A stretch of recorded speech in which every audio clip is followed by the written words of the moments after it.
Baka mag-start ng business na very limited ang iyong budget.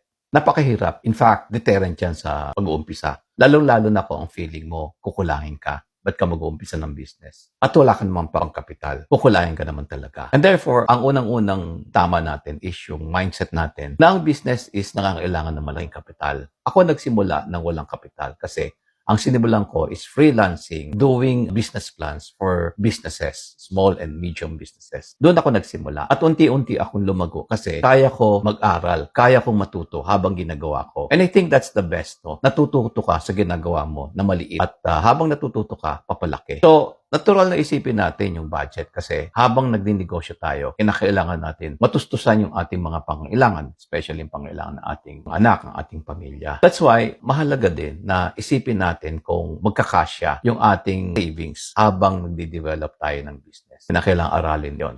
But even then, kung naipit ka na, wala kang budget, wala kang kapital, subukan mo, magdasal ka at subukan mo na gawin yung dapat mong gawin, na gawin yung kaya mong gawin. Palagi kang magdasal sa Panginoon. Tingnan mo is yung Panginoon, ang Diyos na nagbigay sa iyo ng abilidad at sabihin mo sa Kanya na gusto mong makilala siya doon sa ginagawa mo. Yan ang unang-unang step na dapat mong gawin.